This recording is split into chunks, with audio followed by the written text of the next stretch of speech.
Shall we kneel together as we pray?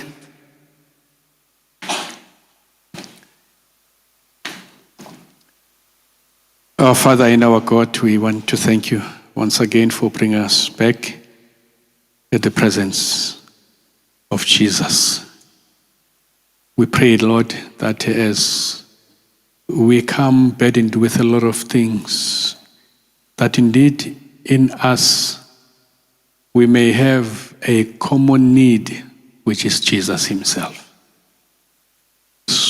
As Dr. Sikwa speaks to us this morning about your ministry, I pray, dear Lord, that you may inspire all of us to finish the work. Many people out there need to hear this message. May we never be stumbling blocks for those people closest to us who may hear the message if we were to do and say something.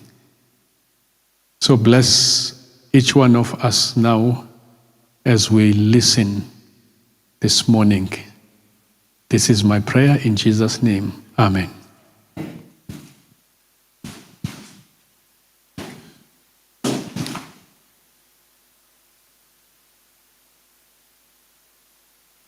It is after we come from that room there, the kneeling is becoming a project. Remember the rule. What percentage? 50%. Thank you. And that also your calling is not what? Now you are low on this one. Your calling is not what? Thank you. Thank you. We want to thank the Lord this morning for blessing us again with the presence of Dr. Sikwa. You know, I don't know whether I suspect she hides the sugar that she eats. She's got so much energy, but she crosses this world like nobody's business. She's crisscrossing. She just arrived in this country. She's going to be living. It's unbelievable. Every time I see her, she's got plenty of energy. And I believe that the kind of work that God has called her at Adventist AIDS International Ministry, God needed someone who is energetic as she is. And we thank the Lord for what He is doing through her. And she is going to tell the story herself. And Dr. Seko, we thank you for coming. And here there are people from South Africa and beyond, across Africa. They are here. And we didn't talk much about this part together when we were talking about this conference. She's been here. She arrived this morning. I'm saying here, whilst we were here early, and we were talking about how fast we are in moving from there to here. So I was telling her, I said, no, this is a conference. We are not going to work. We are not chasing Uber or any other thing or traffic, And we don't stress anyone who speaks here to finish because we want to go somewhere.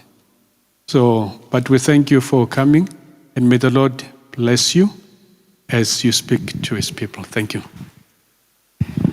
Good morning. Yeah, it's good to be here. I like that. As I travel around, I realize that we've got different responses that we do. I've just spent a week in Malamulo Adventist Hospital. We're having the week of spiritual emphasis. And then I learned this, that when we say, let me try with you, God is good? All the time? That's how you respond. For them, when you say all the time, they say, God is good. That's His nature. Wow. And I'm like, I told them, everywhere you go, you find it different one. And of course, it's a college of health sciences. It's full of students. The church is doing very well. Our college there has got 1,500 students, and they are doing medicine, clinical science, and labs, and public health, and the like. And so you get a whole lot of that. And we have got a lot of Muslims who have joined the college, and it's quite interesting when you are sitting there preaching, and they are there with their hijabs, and you have got to be balancing the message, you know what I'm saying? But God is good, so good that when we finished that, we had 16 young people gave their life to God after that week of spiritual emphasis. And we were talking health. And this is to say to you as medical missionaries, to say, the Bible is the best textbook for health. And when you read the Bible and you understand what God is trying to say, I'm a medical doctor by training, but I do understand that the Bible has got much more than I learned in school. You understand? Sometimes we don't get that. But anyway, thank you very much for your theme song. I want us to do something that will make the leader happy. Please make her happy. She says we should learn the song by heart. But I think a lot of us know it is the language. She's doing it in English, right? Let's do the chorus in our own mother tongue. Then she will be happy to know that we actually know the song, we actually like it, right? Okay, so we're going to do just the chorus.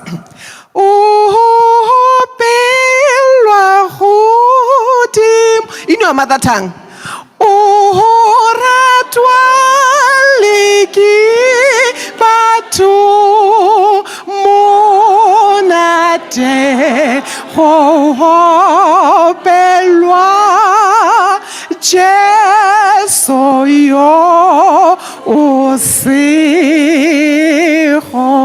Amen? You see?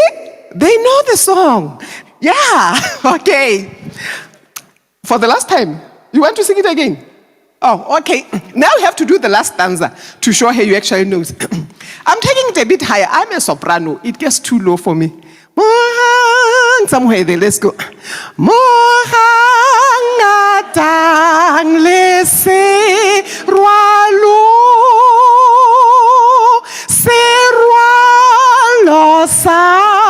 Botilo foretana fatina ribuakate kululo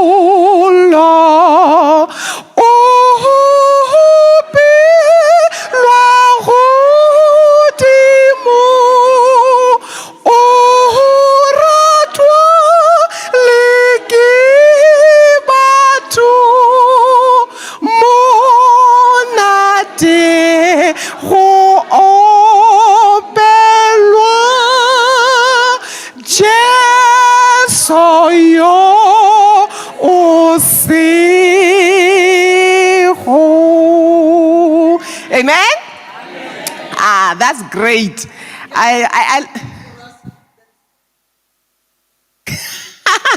Okay. God is good? All the time. God is good. I can testify, and that's his nature. Wow.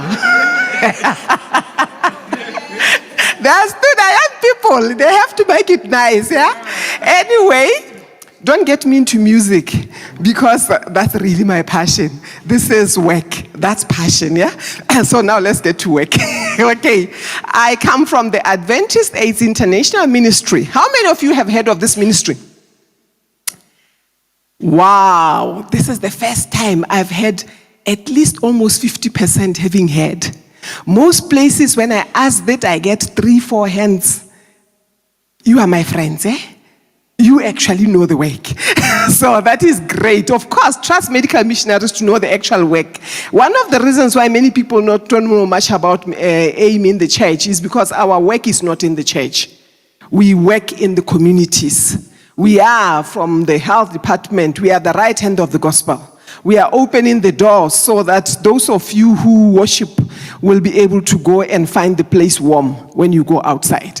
So a lot of people who do church, show up on the Sabbath and then pray and do all the right things and then go home, don't always know what we do.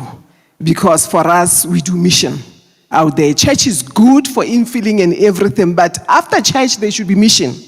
So those of us who do mission, you'll know a little bit more about what really goes on during the week in between church. Okay? Yes. So I just want to share with you our new logo. Those of you who know about AIM would have not everybody would know this logo. We launched it last year. We know we had previously the one that worked very well for us for years with the cross and the like.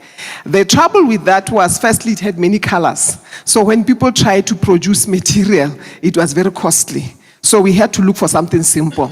The second one is, if you didn't know about that AIM and the Adventist Church are together, you can't recognize that. So we worked very hard to bring it closer. Now, when you look at this, there's something Adventist about it, if you please. Why? Because we have got, this is the same ribbon that you've always had, that HIV has always had. But we then brought in the three angels message inside. You see that? So we brought in the flame of the three angels message. And when you see this next to the logo of the church, you can see the semblance. That ribbon there, we recaptured it such that it shows the flame. And we are saying that the flame of the three angels message is there in Adventist AIDS International Ministry. And as you can see, that's the new logo. And I like to do that when I go around because we are still teaching people our logo. And you can do this. It can be any color. The three colors we use is black, red, or white. It doesn't matter how you mix it up. This is only a red background. If you had a black background, the ribbon would be red. If you have a white background, the ribbon is red. So the ribbon is always red, except when it is a red background, because then you won't see it. You see, this is the only time that you'll have this. So that's what we have in place and what I wanted to show you. Now, as you can see it down there, although it's a bit small, you see that one white, what it looks like, Adventist AIDS International. Yeah, there was supposed to be a date here. That tells you that, it's a day, it's fine. So sometimes some of us, we don't know whether it's midweek or Monday or which date it is, but I knew eventually I'll arrive here. And whatever date is there, you can put that one there, okay? Thank you very much. I always like to have this disclaimer in here, okay? I use a lot of graphics. And I'm not a designer myself. So I get online and I borrow pictures that make the point. And these are meant just for illustration, just for the room. And if at any time somebody asks for the slides or I have to share the slides, I have to remove those pictures because they are not mine. If I give them to you and then you send, next thing the church will be in trouble. More so that my slides are branded. You see, this is branded. You've got the church there. It says this is from the church. Now, if I take somebody else's picture on our brand, that's enough grounds for them to sue. So I want just to say that up front, that a number of things here would be borrowed. But I would usually subscribe to say where I got that from. But sometimes for some people, it's not good enough because they would have wanted you to have, but especially if it's for distribution. The other thing is the information that we share, I like to make that second disclaimer. That is from the Seventh-day Adventist persuasion and evidence-based medicine. Why do we say that? Because dealing with HIV, it means we also deal with sexual reproductive health. And we are in the era of same-sex things and what have you. And when I stand up and I speak from the Bible and I say that the Bible says marriage is between man and woman. There are places that if I just say marriage is between man and woman, people have been sued for that. You know that. Because they are saying, it's hate speech and what have you. So I say the Bible says, and because it is not me who created that. And we say God created male and female. That's our persuasion. And God said, male and female, be fruitful, multiply, and all the things that go with it. So it's for that reason that I usually would put this disclaimer that if you take slides from me, understand that I am speaking from a Bible perspective. And I just shared with you that in Malawi, in a number of our institutions, we've got other religions. And we need to be careful that when we are saying things that we are saying as Adventists, it is clear that it is Bible-based, it's from God, because that is the authority. We are not trying to challenge the state. We are not trying to talk against anybody. We are simply affirming and asserting what we believe. And this is what we believe. Are we clear on that? Okay. And then, I've talked about the pictures being borrowed. And then, if we share the slides and you like something that you want to share, please help us keep things in context. A slide can say different things put in different context. And we have seen that happen many times, that somebody will take a presentation of something and then it will be my picture and whatever it is that it says. And it will seem all of a sudden that I'm saying something I wasn't saying. So I request that it's okay to share presentations, but it will do the work a lot of good if we keep it together. So that whoever, even if you are referring to slide number 2, 3, or whatever, tell them, no, it was the slide in this presentation. Because slides, unlike a book, the book, I quote and say, messages to young people, page so and so. But the slide, it may just be slide number 2. And unless somebody has seen it together, they will never see what I was saying. And this is not just true for me. I think it's true for all the materials that you get for other people. Let's not say what the person was not saying. So it's just my request on that. Okay, that out of the way, let's talk about AIM. Not everybody raised their hands, so I do have to talk about AIM. AIM stands for Adventist AIDS International Ministry. Some people may not be aware, but this ministry has been in place since 2002. It's quite old. It was set up by the General Conference at the peak of the HIV pandemic, especially when now, the year before, 2001, is when the United Nations and the WHO met and acknowledged officially that HIV and AIDS is a pandemic, and that funding should be put through that, and that organization should come in. It's not an African problem. It's not a problem of people somewhere out there who don't know what they're doing. It's not a gay problem. It is not a people who are misbehaving problem. It's a pandemic. If you are not infected, you are affected. And so from that perspective, that's when the decision was taken, and our church also joined in all the responses of that. Before that time, the church has got many statements, by the way, all the way from 1986. If you go online and you check on the statements, you'll find out that the church has always had statements, and the statements of affirmation that this is a disease. And as a disease, the people don't have any reason to be stigmatized or discriminated against. They are just sick, like everybody else is sick. So we have always had those statements. But what was different here was that an actual ministry was set up to focus. And it was decided at that point that the ministry would be based in Pretoria under the SID, for the simple reason that you'll soon see that was where the epicenter of HIV was. And then it will support the rest of Africa. So this office, one of the reasons why I crisscross a lot, covers the 3 divisions of Africa. So we've got Southern Africa, Indian Ocean Division, which is where we are. That has got 23 countries and islands. It can be 24 depending on how you count, like Sao Tome Principe, whether there are 2 or not. But you've got that. And then we've got East Central Africa Division that has got 22 countries, its head office in Kenya. So I have to cover the Kenya, from Kenya, your DRCs, your Ethiopias, and all those places there. And then West Central Africa Division with the head office in Cote d'Ivoire that has got 23 countries. So I've got about 66, 67 countries or so. We don't do North Africa. It's Sub-Saharan Africa.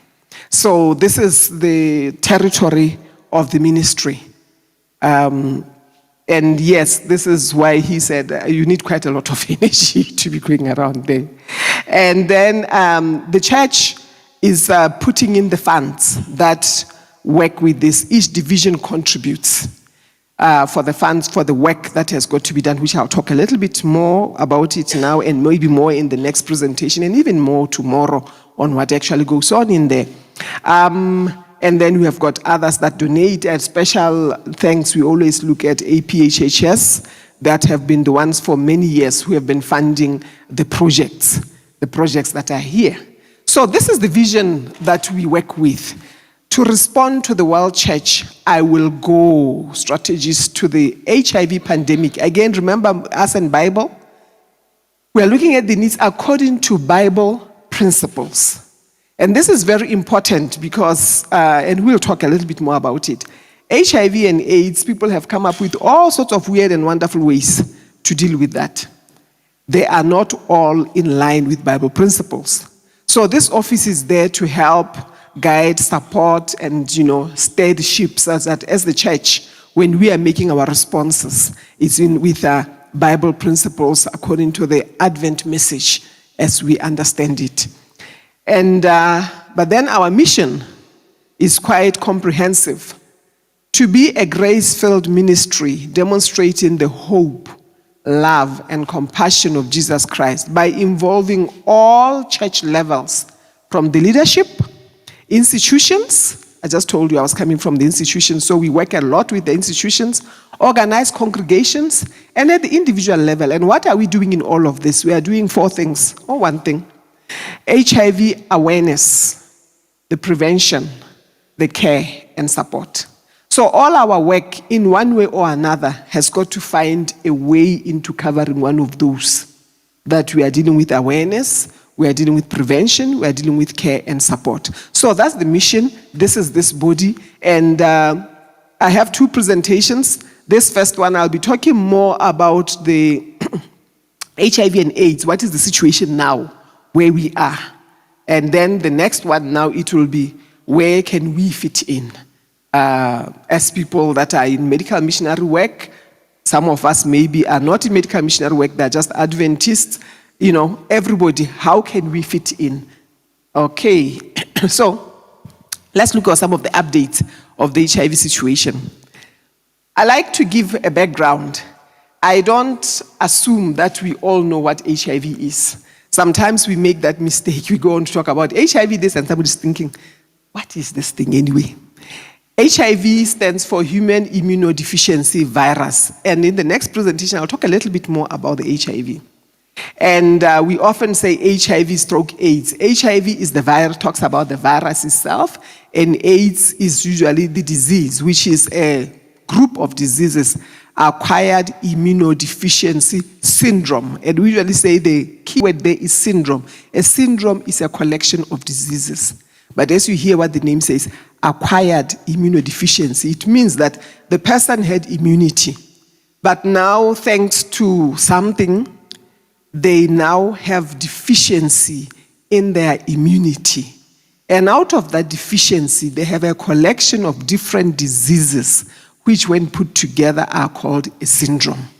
That's what AIDS is. And it's important for us to understand that, because the AIDS in one person may not look the same as AIDS in another person because of that.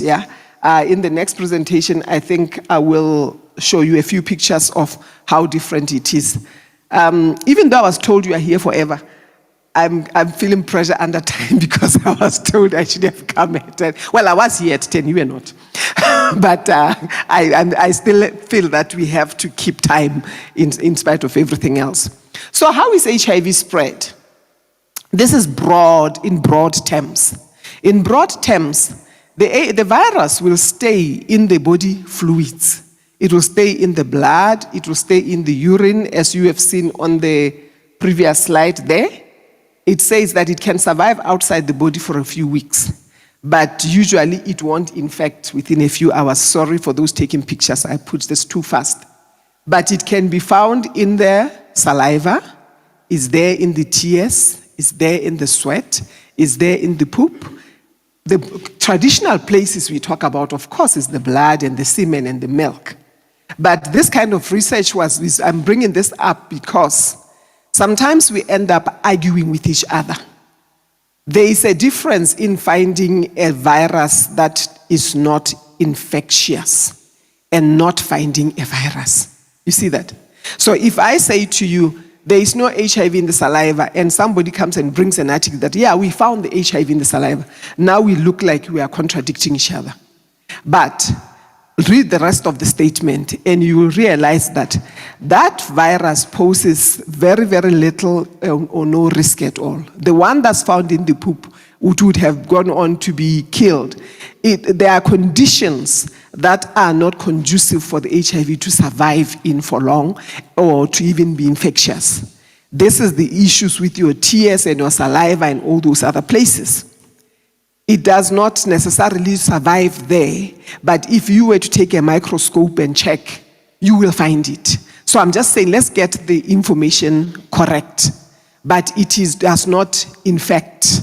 The type that is there have been tested many times, that is there, the concentration, the strength, the type, it does not infect. So most of the time, to make things easy for everybody, we say that these are the places where it's found. That should not be assumed to mean it is not in other places, because when you find that information, then you are like, somebody lied to me. Okay?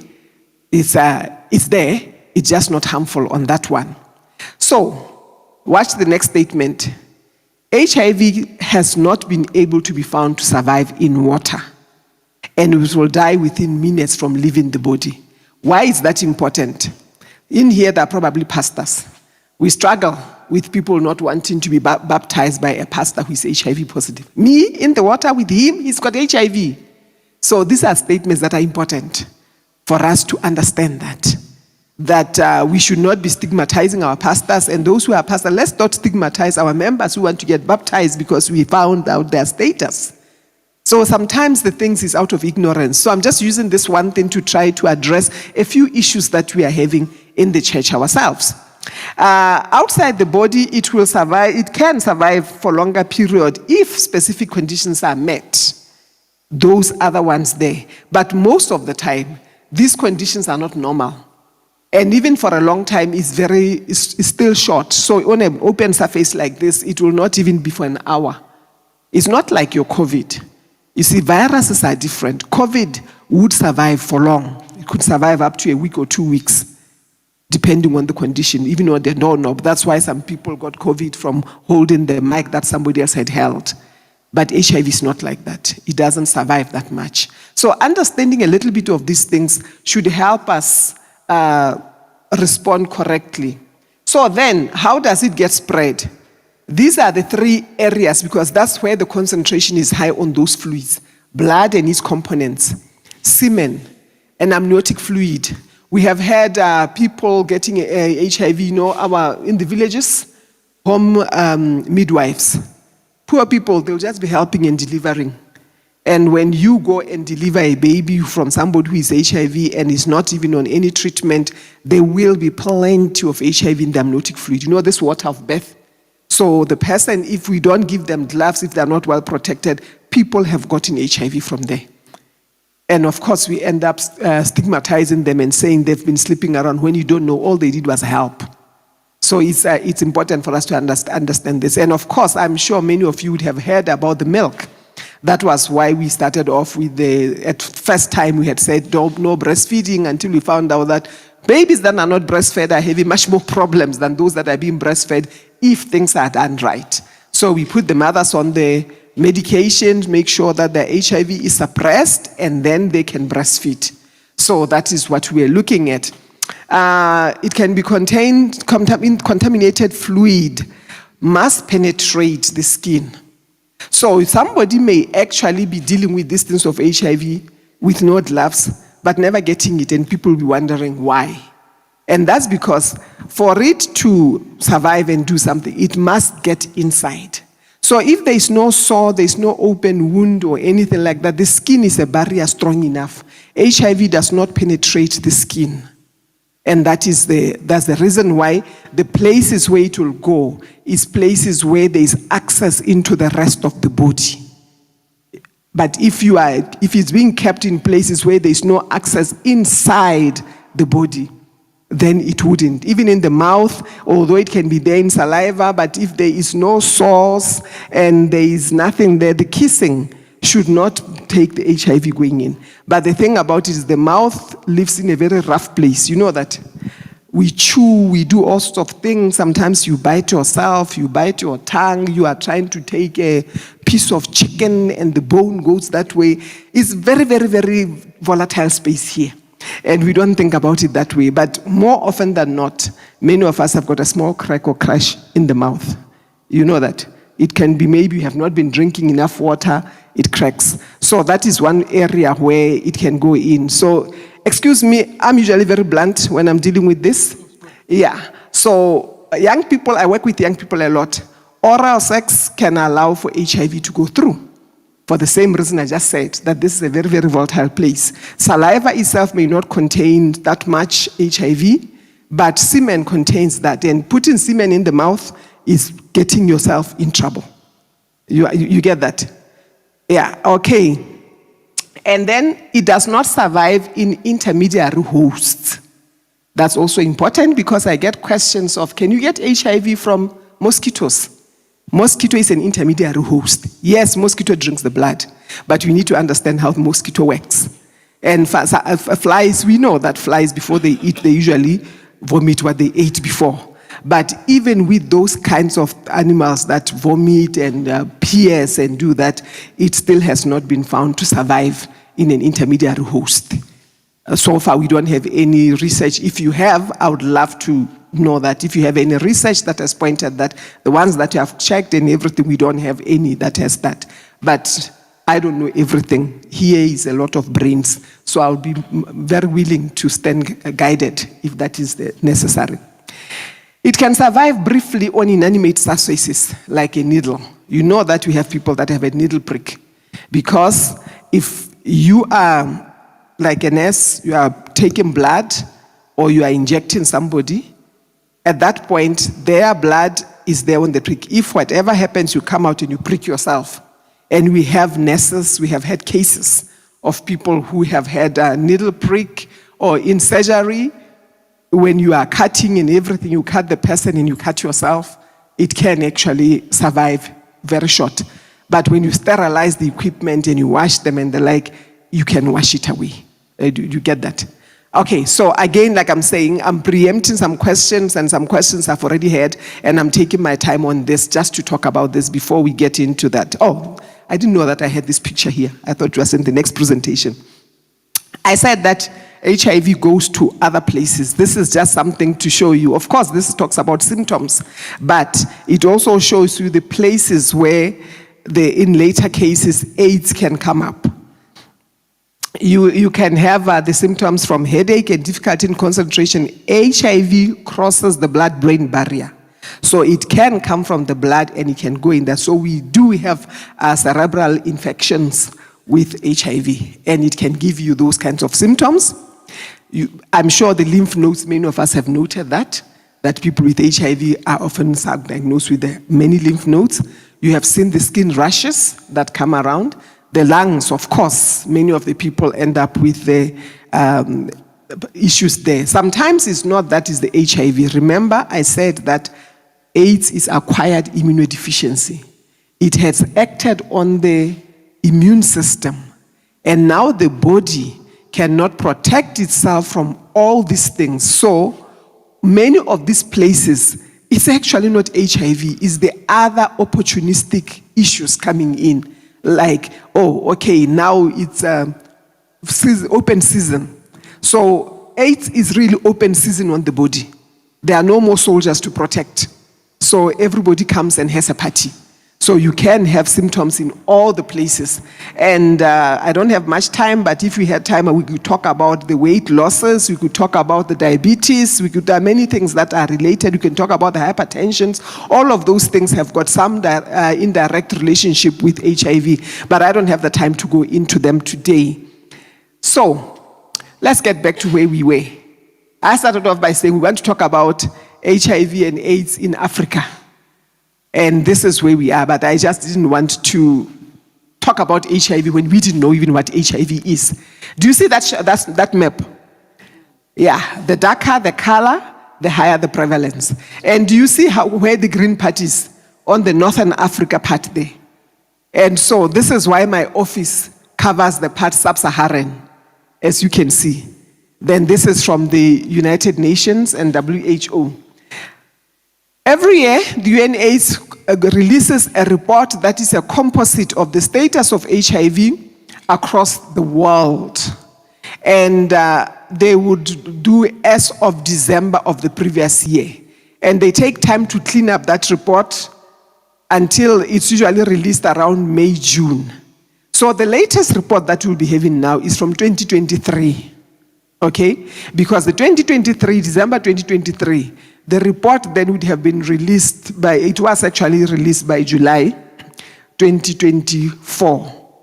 Now, the information for the whole of 2024 will have to be collected as of December 2024. They are busy cleaning that up. So when you see us making reference and saying the report from 2024, we are talking about the situation in 2023. You understand that? Because this is worldwide. To collect all the data from around the world and cross-match and everything's a lot of work. So they have to clean it up because by the time it's released, all of us take it as the truth. So this is the report that we have from there. But look at that report. It again tells you where AIDS is. More than 66%.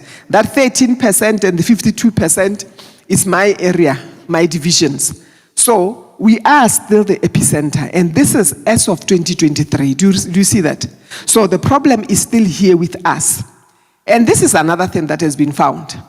Whilst we have got many ways of HIV transmission that we have talked about earlier, HIV in sub-Saharan Africa is transmitted primarily through sexual intimacy. And that defines our work. That let's not be beating about the bush on many things. Our problem here is sex and the uncontrolled way that that is used.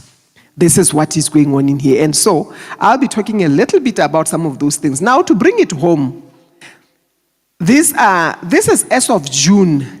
And the UNAIDS, they do projections. You see that projections that says, as of December, this is where we are. And the rate of growth for this thing per month was this one. So if you want to see and have an idea to say, where were we in June? This is where we are. So you can see that I'm saying those were the projections. So by the end of December, we are going to check exactly if the projections were right. On the left-hand side, I'm looking at by prevalence. Because many times, when you are not in the science world, you can get confused. You hear people saying, oh, there's more HIV in Lesotho or Swaziland. And then you are like, oh, okay. And there's truth in that. It says if you had to take a pool of people in Swaziland, 10 people, about 3 of them are likely to be having HIV. So the likelihood of it to spread in that place is high because of that. But that doesn't speak to the burden and the number of people who have HIV. When you're looking on the right, we are talking about population. Because even though the prevalence in South Africa is 14%, South Africa has got close to 60 million. 60 million, it was 56, 60 million, somewhere depending on which statistics you are looking at. And Swaziland, on the other hand, is not even 3 million. Do you see that? So the number of people, when we look in the world, where the biggest burden of HIV is, it's South Africa. Over 9 million people are living with the virus in South Africa. So when we are looking at initiatives and the like, we know that South Africa has got to come on top. Right now, we know we are having this big deal with the Americans and the PEPFAR funding and the like.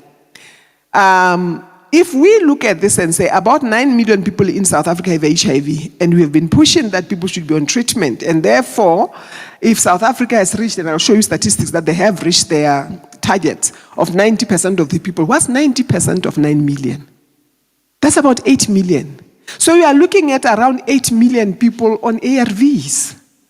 And when somebody pulls the plug on that, you are looking at that problem of about 8 million people. Do you see that? I try to do with figures to put things in context for us to really appreciate what we are talking about. And of course, you can see the numbers yourselves. I do this because it also helps me that sometimes people will say, oh, HIV is in the South. But see, number 2 is ECD. Number 3 is WAD, West Africa. So I say to my leaders, it is all our problems in the 3 divisions. Just the top 3 It's just picked up each one of us. So there's no one who is safe. We are in this thing together. So let's pull together in this thing, okay? I like to share with you sometimes the issues of what is killing us. This was as of 2021. Why this is important is that sometimes when we are talking about HIV, we kind of say, well, yeah, it's infections. It's people who are living with it. It's people who are dying from it. This thing kills. And that's why we do need to take it seriously.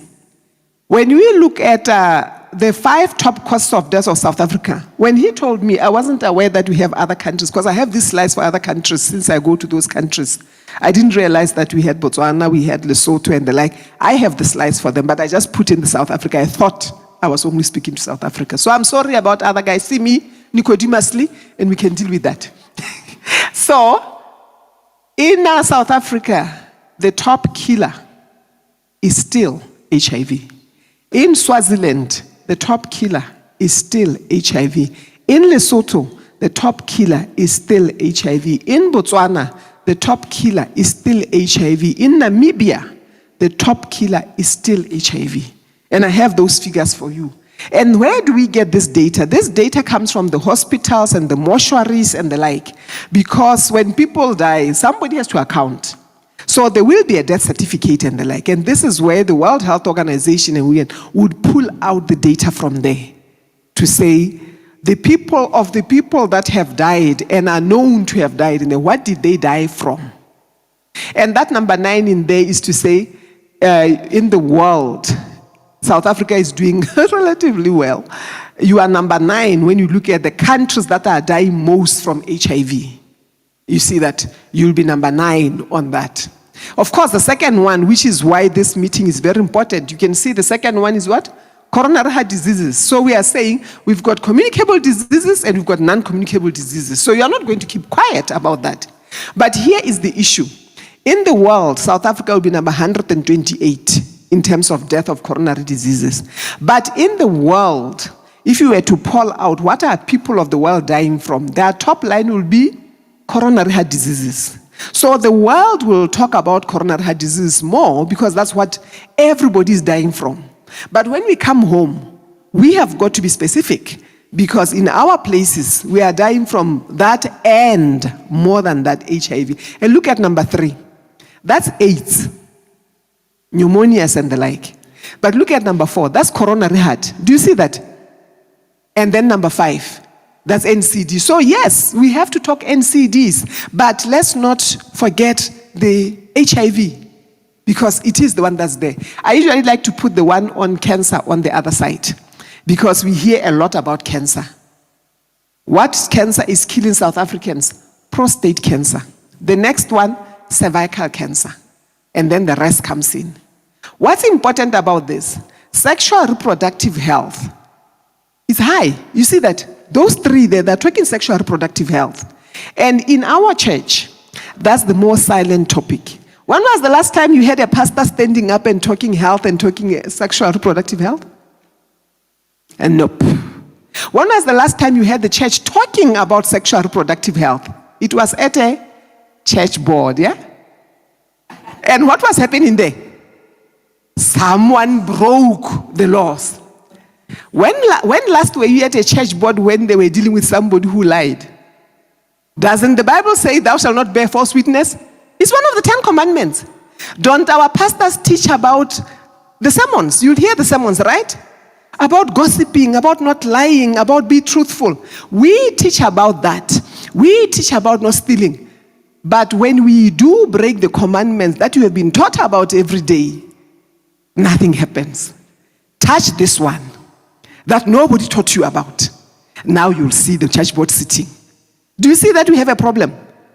We don't prioritize the education on this, but we prioritize the punishment on this over all others. I don't know about you, but for me, the few times I've been called to whether it's a church board or it is a church business meeting and there was this fellowshipping, it always had to be one commandment, the 7th. I'm waiting to see a time when I'm called for us to censure the people who are misappropriating even church funds, yeah? That's just me. Call it as it is. Anyway, the national reports here, we have already talked about that. This is different reports. Remember, I said those were projections, and this one will be the real that I actually recorded there. But I want to focus on the second and the third column, new infections. That is to say, we are continuing to be infected. You see that? In 2023, we recorded 150,000 new cases. And the good thing is the one, that column there, status knowledge. I don't know where other people come from. This one, I had done this for SID. As you can see, there are countries like Madagascar where we have a huge problem. There's no testing there. You have that many people who have HIV and the risk of it, but only 22% know their HIV status.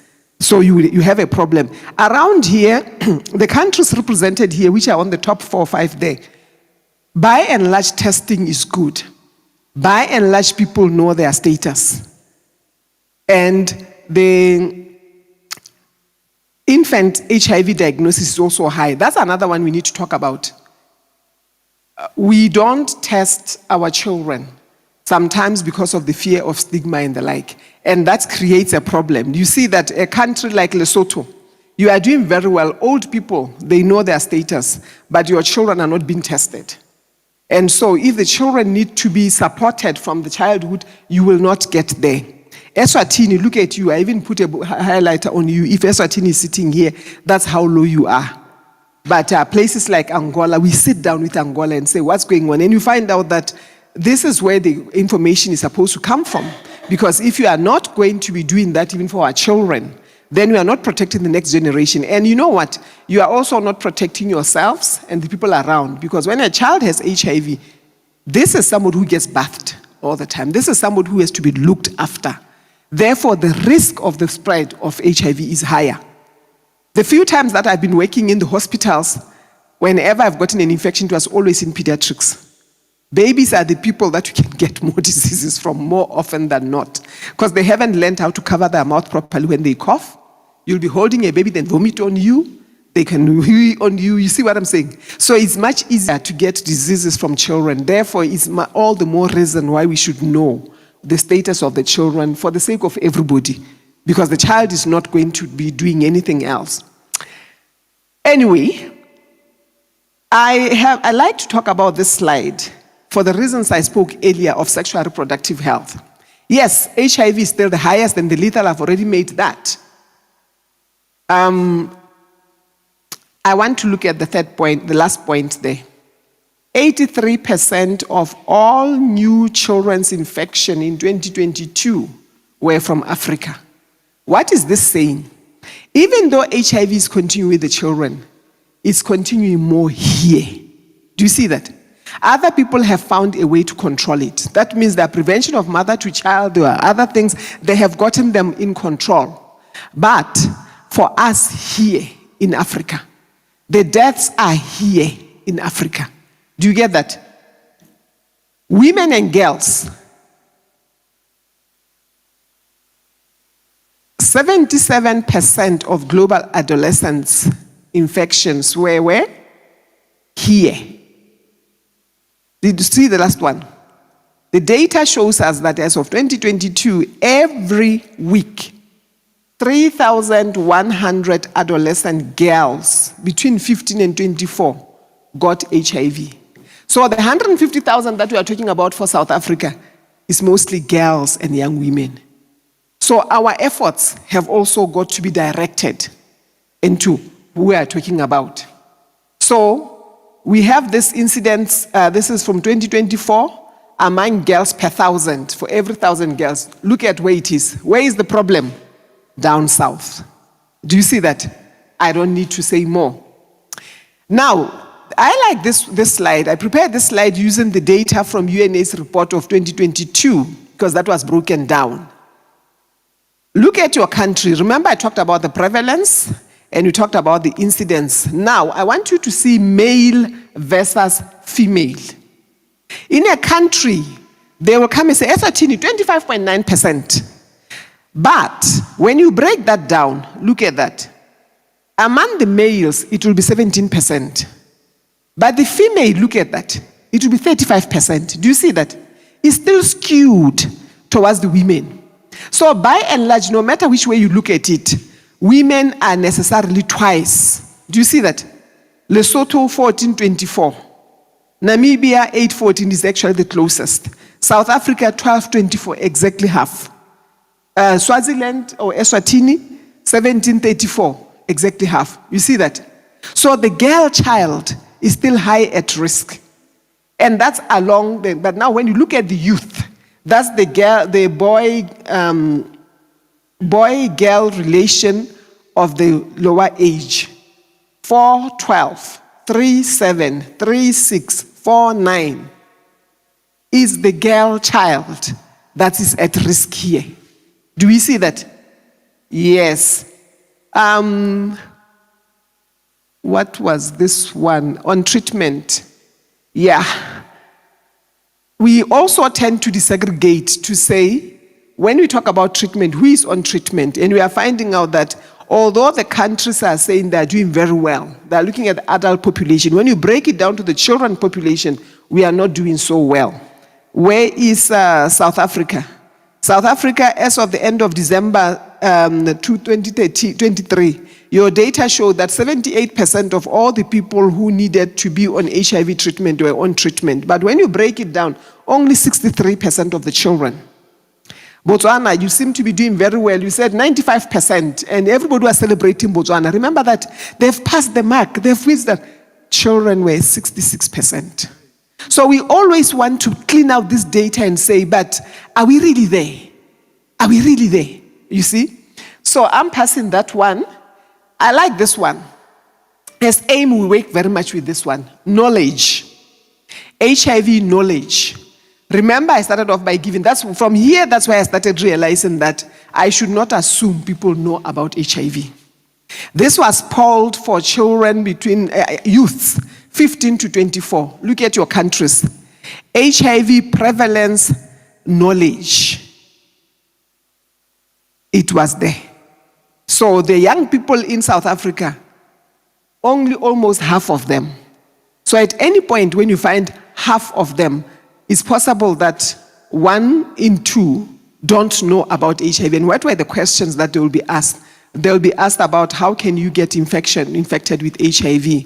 Can you, will you get infected with HIV from touching the person, from hugging? Those kinds of questions. How is HIV transmitted? Even things like, what is HIV? Sometimes you've seen some of you like this TikTok thing. You like to laugh with this person who goes around asking people questions and you get answers that are so weird. Is that kind of thing where they go around and just randomly ask people on the street, you collect youths and just ask them, what is HIV? And you listen to what they're saying. So it comes out that our knowledge has dropped so much. So to look at yourself, 35% of the young people answered correctly. Zimbabwe, 21% of them answered correctly. So, and it is not surprising. You know why? Because there was a time that everywhere you turned, there was HIV information. And then we came to a point where the billboards came down. Even the news releases came down. The classrooms also, the knowledge information came down. And then came COVID. The billboards came up. They were all COVID. And it made people believe like HIV is gone. And so we do this, those of us who are still remaining there, to say, it is not gone. We went, but it went with us. Now, look at the last column there. We like to work with that, the column of stigma and discrimination. There were 3 questions that were being asked. If I can remember the third, I do remember the second one. Oh, yeah. The first one was, would you buy fruits or vegetables from someone with HIV? That's a measure of discrimination. And so they will poll to say how many say no, how many say yes. And then the second question was, would you allow your children to go to school with children that have HIV? Would you let your children play with someone who has got HIV or children with HIV? Do you see that? That's a measure of discrimination. If you will not let your children play with them, you will not let them be in school, you will not employ somebody with HIV, you will not buy vegetables from them, it says that you have got stigma and discrimination and possibly ignorance more than anything. So South Africa was doing very well. Only 12% of people said yes to those, and Lesotho 11%. So there are places where we still have work. Like 63% of people in Lesotho say, no ways. Not touching, not attending the same school and the like, you see. So I would love to do such a poll in the church. You know, this is general population. You may be surprised that if you do such a poll in the church, it might actually come out different. Why am I saying that? I've spoken with people who have got HIV in the church. When they go for camp meeting, they leave their medicine behind. Because if people can see them drinking the medicine, they will point to them. There are people who have found themselves being called to question that we saw you drinking this little pink tablet and you are not married. How does that add up? You understand? I've sat with pastors and they tell me, no, they are trained and from different places, that there's an expectation that before a pastor could marry off people, he should advise them to go and do the HIV test. And they've told me that some of them in other countries, they say it's mandated. I don't know if they know that for a fact or it is just something that is being done. But in a room full of pastors, including this last time when we were in Durban, I asked again. And they told me, yes, we test or we encourage the people to have tested. And then I asked question 2, then what? And then what? In some places, some of them boldly told me, we will advise them not to marry. And one of them, I can't remember which country this is, I travel all over, I think it was Zimbabwe, said to me, Dr. Sikwa, be honest. Would you marry off your daughter to someone who has HIV and you know they have it? And I said to them, yes, at least I know. But he may be having syphilis and I don't know about it. You get that? We stigmatize that, but we are saying, test this. Those are laws, and we still have got to fight the laws. That's why those were saying laws of discrimination. It's okay to encourage people to know their status. It's okay for them to go and get tested and sit and discuss that and know what they're getting into. But why stop at HIV? I should be asking you, which one of you will marry off your daughter to somebody you know have got epilepsy? There are some diseases that are much harder to control than HIV. You know that. When was the last time you checked somebody if they have got a mental disturbance? Which one of you, knowing that this person was just released from a mental facility and has got bad case of schizophrenia, would willingly marry their daughter to that? Do you see that? We have got diseases that we stigmatize and we discriminate against, and that those things are built into our minds. But this one, because we can test for it, gets even much more stigmatized. So ignorance becomes a bit of a problem, and in the church, we have that. There are people who say, how do you know that it is the sexual issues in Africa? We know that because many of the diseases that are spread through sexual transmission are also prevalent here. Look at that slide. That's cervical cancer. The darker the color, the higher. Do you see the pattern there? It's similar to the pattern of HIV for cervical cancer. And in case you didn't know, cervical cancer is a sexually transmitted condition because it's being transmitted by human papilloma virus. That's another sexually transmitted infection. And it is prevalent here. In fact, statistics show that 66 to 70% of all the deaths, and this is the next slide here, that's cervical cancer deaths. They happen in Sub-Saharan Africa. Do you see that that graph is similar to because you saw that India was number 4. Look at India there. So there's a lot of similarities. So these are sexually transmitted infections. Where you've got the volumes of HIV, you are finding also the volumes of this. Look at the next graph. This is syphilis. And this one here is very interesting because it's a track that is being done. And what are we talking about? Congenital, that is children that are born with syphilis. You know, many of us, we talk about HIV as if it's the only thing that can be transmitted to the next generation. Many sexual transmitted diseases are transmissible to the next generation. Gonorrhea gets to the next generation. HIV gets to the next generation. Syphilis gets to the next generation. Now, this is the data because syphilis became so much of a big of a problem, and we were again the epicenter of it. So big that there were a lot of initiatives that were put in, including tracking how many children are born with that. Do you see that? 2016, the blue one. 2018, every 2 years, the green one. 2020, the red one there. And 2022, the black one. The global one is the first one, in case you are not seeing this properly. The first one there is global, everybody. But when you take out everybody and you just focus on Africa, look at the graph. Ooh, African region. And when you break that down and start looking by regions in Africa, Eastern and Southern Africa, the good news there is it's going down for us. Do you see that? You are coming down. And when I get to West Africa, I tell them the bad news is that for you is going up. Do you see that? And everybody else is staying way away from that graph. This is a sexually transmitted infection, and this is now tested in our children. Therefore, we cannot hide ourselves and say we don't have sexually related health issues. And I want to share with you something. How many of you saw us how beautiful it was when we sang that song in our mother tongue, yeah? How many of you would go to your village in your mother tongue and teach sexual reproductive health?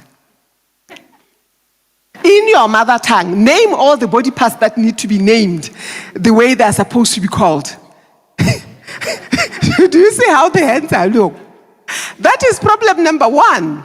Sexual reproductive health is supposed to be taught well in a protected area by the parents. Now, if you don't have a language, where do we start? Huh? It's not that we don't have the body parts and the organs, and it's not like they're not functioning. We just don't name them publicly or don't name them at all.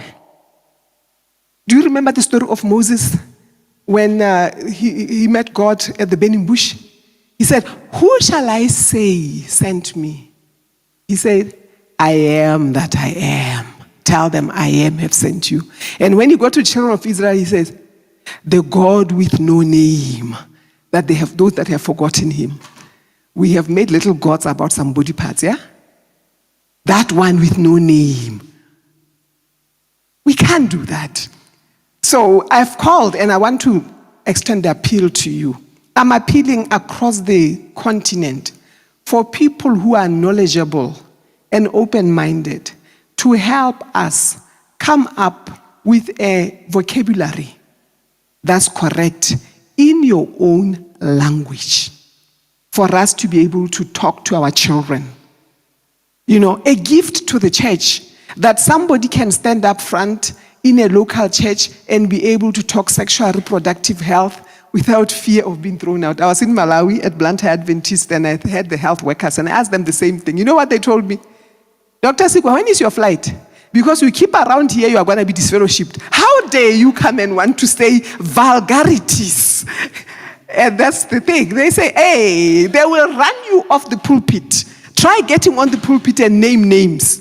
They will run you off. But you can be on the pulpit and talk about the leg. You can talk about the head. You can even talk about the heart that you've never seen. How many of you have seen the heart? How many have actually touched a heart? I'm not talking a picture of. I'm saying a real heart. Touched it. Maybe if you have got surgeons here, they might have touched the heart. But there are organs you have seen and touched. Those you may not mention. You get the point? How can it be? Lungs. You have never seen a lung. You never touched it. Pancreas. You've never seen and touched it. But you can stand up and even the brain. I was asking the student, "Do you have a brain?" How do you know you've never seen it? Have you seen your own brain? You know, an average person has not seen their brain. If a brain is sick, maybe they did a CT scan and then you saw a picture of your brain. not your brain. But this organ you have seen.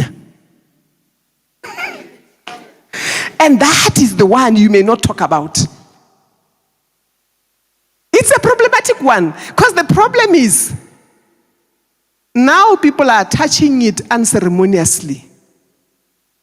That is the problem. I wish to God that he had kept it the same place he kept the brain, yeah? That you cannot touch it so easily. That's why we have those figures there, because those organs are touchable, but they are unmentionable. How can that be? Anyway, forget that. You will see where I'm going. Now, this one I think I touched when we were on that. Africa. We say that we have got ARVs and other things, but we are still dying from the same things. Do you see that?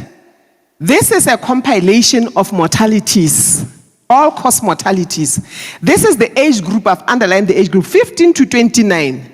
The question that was being asked is, have ARVs made a difference to our deaths and survival as Africans? In 2000, what was the leading cause of death? HIV, AIDS, TB, maternal conditions, road injuries, and the rest there. 2019, what's the leading cause of death? HIV, tuberculosis. What have we done? Got more cars. Now, road accidents have gone up. But everything else remains. Look at what else picked. Interpersonal violence. And that we can testify to. You see that? That's the 15 to 29. Let's look at the next age group. The 30 to 49. What were they dying from in 2000? HIV, TB, maternal conditions, diarrheal disease, lower respiratory, and we know that diarrheal and lower respiratory is still AIDS, right? 2019, what are they dying from? Maternal conditions, HIV, TB, road accidents. So in terms of the things that are about behavior change, we have not changed our behavior. The only thing that has changed is the spread of the slide. Where we had 38%, now you have got 18%. So the deaths have slowed down, but the hierarchy has not changed. Do you see the difference? So a lot of us believe things are in control because less people are dying. But our behavior has not changed. We are still dying from the same things. Do you notice that? And this is why these graphs are important. The top leading causes of death for us are still the same. And across Africa, look at that. Your NCDs are nowhere to be found. We are still infections and infections. So our hygiene issues are still there. Our behavioral issues are still there. So medical missionaries, let's go back to the basics. And we'll talk about that in the next slides. Basics of prevention. Behavior change. Because this thing is saying the ARVs are working. You have got the HIV there. It's still the HIV, but less people are dying. But people are still getting infected. Now let's look at the adults. Adults 50 to 59. There you are seeing some change. Do you see that? They are having the heart attacks in 2019. But then, of course, they've got the TB is up on the rise. You know what else is happening there? Not testing. Because the TB cases, we find them following the HIV where HIV is still there. But in all fairness, across the world, this were by 2019, these are the people who saw the gravest of deaths in the 2000 and 2003. These are the people who learned that it makes a difference if you take your medicine or not. And you can see that the graph. Wouldn't we be nice when we could see all the age groups falling like that? So, of course, these are the people now who are given the NCDs, those age groups, you see them. So I think these are very important slides because they help us see ourselves as we truly are. And as medical missionaries, hopefully they help you see where the challenges really are. So what are the current key concerns on HIV? We've got weak or absent initiatives on HIV information. And I think you can testify to that, right? Wherever you go, there was a time you could find flyers everywhere. Even if you go to your ministries of health, you'll struggle to find brochures. You struggle to find people talking about the preventions and the like. So we are now seeing infections increasing. And then there's complacency in treatment adherence, which leads to in more deaths of HIV. HIV, as I've already said, is still the leading cause of death. Therefore, the topic for HIV is still very, very topical in sub-Saharan Africa. And then we have got comorbidities and complications. You saw that, the slides. You have the HIV and then you have the TB. And I showed you the cervical cancer. Then you've got hepatitis B. Other people don't know that hepatitis B is a sexual transmitted infection, but it's quite on the rise. It's another one. Now, we've knocked out the cervix and all other things in there. We have knocked out the lungs with TB. Now we are going for another organ as human beings. We are knocking out the liver. How are you going to survive? You see what I'm saying? The cervix and the sexual reproductive organs. You remember on the cancer slide, there were the prostates there and the cervix and the like. I'm saying we've knocked those out thanks to sexual reproductive health issues. And then we've got TB. TB is what our lungs, of course, the rest of the body, but most of the time is the lungs. So, and the pneumonias. So we've knocked out another organ there. Now I'm saying sexual reproductive issues are knocking another one, the liver. Hepatitis is the liver. So, church, how long are we going to be silent about these things? When we are busy going organ by organ by organ on that. Just for figures, up to 64% of people with HIV will be having TB, and 74% of those with TB have got HIV. So we are saying when somebody presents with HIV, it's prudent to encourage them to do the TB test. If somebody presents with TB, it's best let them check for HIV because they usually go together. So what do we do as AIM? And we are going to talk about that after we take a break and questions on this. These are our methods. Education, education, education. Like today I'm at work. You get that? Because a lot of times when we are ignorant of the challenges, we don't know what to address. And we are going to talk more about how do you guys come on board. But these are the places where if you're asking us as medical missionaries, where do we come in? Education, education, education. Prevention strategies, which we are going to talk more about. The care for the infected, that's what we do as AIM. Care for the infected and affected, and I'll show you a little bit more on the next presentation. Mainstreaming AIM initiatives, I've just talked about talking to the pastors, talking to the young people. That's mainstreaming, that is not about a department. It's a condition that's for all of us. And it's important that as you are ambassadors of the health work, as you go there, let's mainstream. Let's not have little boxes where we can talk about HIV. It must be a topic in everything because I've just shown you it touches many organs, it touches many lives.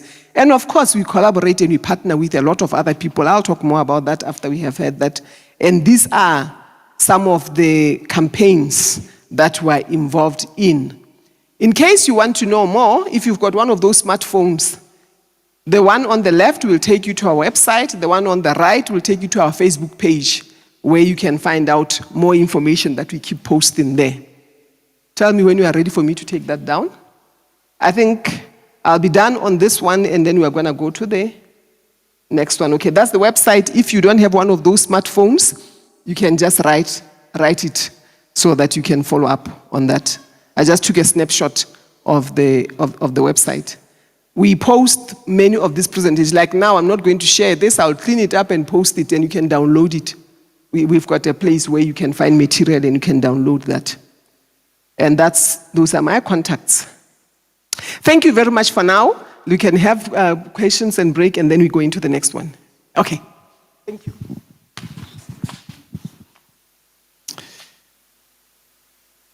All right. What does the church say? Hallelujah.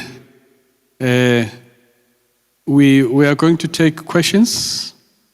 We're going to take questions. You see, you can't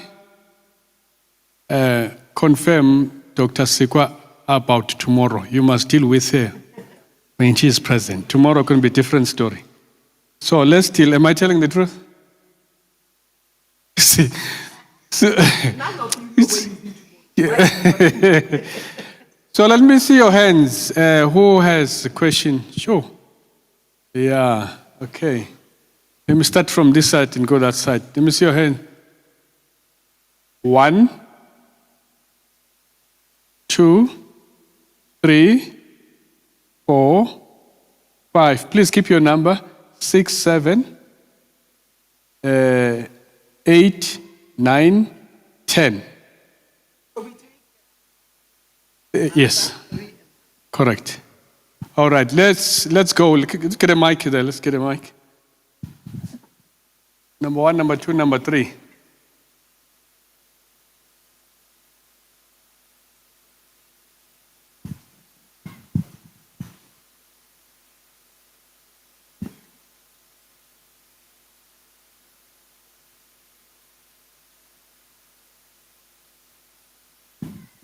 Thank you. I have one question. So far, we realize that other teams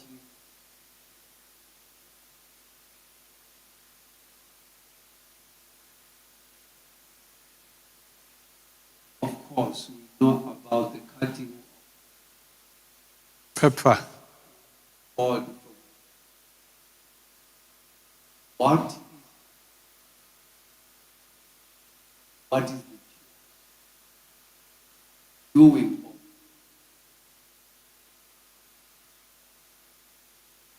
such conditions? Okay, thank you very much. Let's get number 2. Thank you very much. Mine is not a question as such. As we are talking about AIDS at this age, and the church seems to be too quiet about it. There is a church which I still applaud even today, where they came up, one of our sisters came up with a program that they would do in the morning before Sabbath school, where they will, call all the neighbors next to the church. They would come and pray together. And they started a group of people who are struggling with HIV. And that made an impact in the community. So I think it is time for us to go back and do and have that impact in our places where we find ourselves, and not want to be too quiet and too holy about something that is killing our nation. Thank you. Okay, let's get number 3. Where is number 3? Okay, go ahead.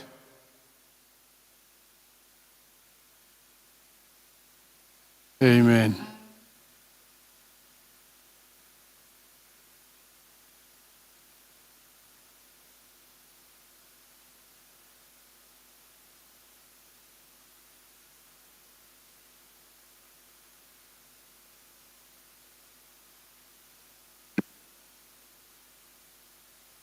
PV, you were talking about cervical cancer. And what I discovered is that at some point during that year, they would come and they're going to inject from the age of 9 years old. And we talk about education, but I wonder if the parents really understand what is all that about, and why would we want to give a 9-year-old an injection when that is a sexually transmitted disease? We should be educating the children about taking care of their bodies, that they're too young to be having sexual activities. Okay. Get ready, number 4. Okay, thank you very much for all the comments and the questions. Let's start with your number 2. Yes, the church sometimes is too quiet, but it varies from territory to territory. The church is us. There are places where it's not so quiet. Let me take an example of Zimbabwe. And you'll see some of the reports that I'm bringing up. In Zimbabwe, the union, even before they separated into the 3 unions that they now have, the union that time, I was the health minister's director, even before then, with Dr. Laguno, when the HIV was raging, they took a decision that we will have a support group as a structure in the church, HIV support group. And we talk about AIM, they started off calling it ZAM, Zimbabwe Adventist AIDS, and they actually put in a director at union level to make sure that they support groups. And I went there, and I was in Zimbabwe 2 weeks back, 3 weeks I think. The support groups are still there, most of the places. You go to any church, they put that into the institutional structure, just like we elect a Sabbath school leader, in the board. They put the ZAM leader inside the structure there. And every church has a support group. So what we've been working with them now is let the support group be more encompassing, because the support group is not just about HIV, but it started off more as a support group for HIV. And they're doing wonderful things. In my next presentation, I'll share a little bit more on the various support groups from across the continent. So South Africa, notwithstanding us having such huge numbers, we have been the quietest. The noise of our silence is very loud. You get that? Unfortunately, our sisters and brothers next door, Eswatini, Namibia, Lesotho, Botswana, we joined in that silent chorus. In other places, when I go to Malawi, to Zambia, we're talking. You see? So that's why I said in our collaboration and the ministry, my job has been to push hard with the ministeria. You talked about people meeting earlier. When I was health minister director at SID, we came up with what we call health readings for the church, because we realized that people were giving health talks that sometimes were not flattering to the information that we have in the church. So we came up with a booklet where I'll put up 52 readings for the churches, that every Sabbath there is a reading. And we say to them, the same way you find out people who are going to do mission story next week, find somebody who's going to do the health reading. And we put everything, including the HIV, inside. It did very well in Zambia, Zimbabwe, Malawi, Angola. They translated that. Even Madagascar, we translated it into French and Portuguese. Didn't do so well in South Africa. We come to churches when we find we don't even have a health minister's leader in the church. In South Africa, it didn't do so well. Even in Botswana, they actually tried, even though they're also another group that lags behind. So, we did so well that like when I got to Angola, I found out that they had put it in that, that time, and they'd put it in on the space between when they come back from classes and song service. Because they looked at that gap. When people come back from there, and we have got the song service, right in the song service, because it's just 5 minutes, it's just 1 page. So they will have just that slot in there, because song service sometimes can go so long that you can do about 10, 15 songs. So we will do 5 songs, make sure that we have just that one in there. And in Angola, I'm quoting that specifically because now I'm going to Angola in 2 months, because there's a big issue. Other departments are saying, now we are hearing health every week. Every week is health. We want those 5 minutes also. So you see that sometimes when it gets successful, then it becomes a problem. So yes, my dear, I agree with you. That is a very effective method. And yes, it has been tried and tested in many places. How I pray it would come to South Africa. That's all I can say. Number one, you are asking about the withdrawn or restricted funding. I'm not even sure which way to say, because there's so much English in that discussion. But the funds are not arriving, and the people are having a problem, whichever name you use or that. What are the governments doing? Talking. What do governments do? Exactly, they talk. So they're talking about it. What will they conclude? Your guess is as good as mine. I can talk from the ground where you are coming from, that yes, clinics are closed, yes, drugs. In fact, yesterday, one of the reasons why I couldn't come to join you is that we had a board of AIM, and this is the discussion that we have had. AIM, as you know, is across, and then we've got Adventist Health International, we've got hospitals, we've got over 300 health facilities across the continent. And I gave them the statistics that I had confirmation from at least 37 countries that the clinics in the church had also been affected. What are we doing about it? There are some things we can do, but there's a lot we will not be able to do. We do not have a budget as a church to support the free ARVs. They are not cheap, we all know that. So, whatever we are doing in there, like one of the things that's AIM, we are taking out a project in Ghana, where one of our hospitals, we found out that they have, like many places where you give ARVs. You know, ARV clinics, they became separate from the main side. So the one thing we are trying to do is in our facilities, the church facilities, help them to bring the things together so that we don't stretch too much the staff. That's the best we can do for now. You see what I'm saying? Because you would be having 2 pharmacists, one dispensing ARVs and the other one dispensing other drugs. So we are saying, put them together. And UNAIDS has been calling for that the same pharmacist will dispense both of them. And we know that it has to be a lot of work, but then you can give the pharmacist, the pharmacy technician. That's what we are trying to do where our institutions are concerned. But even yesterday with Dr. Hart, and he said, you know something? We don't have a budget. We can look at stopgap measures now. But one of the things we have observed in other countries is we have got a hoarding of drugs. By the way, there are very few countries, probably South Africa, who actually manufacture ARVs. That's another problem that we don't always appreciate. These ARVs and these viral loads testing and these test kits don't come from Africa. They are all imported. That's why when you touch money, you touch the diseases. Because we don't make those things. They come from their countries. So, I don't know what each country is going to do for themselves. I know what we are trying to do for our facilities, but we are also very careful about that. Because we know, I've been a superintendent for one of our facilities. I know for a fact that when, as the church, we try and we put things in the system that are not there in the community around, we can't manage because people find out that's where the drugs are. You understand? Even if you have got our hospital and another hospital and 3 or 4 clinics around, if these other 4 don't have the drugs, we are the only ones with the drug, the community is going to turn around and come here. And we are not even selling them, or we are the only ones with the CD4 machine or the only ones testing. Whichever it is, if you are the only one that have it, you better have it for everybody. Remember our service points, they service everybody. Are we together on that?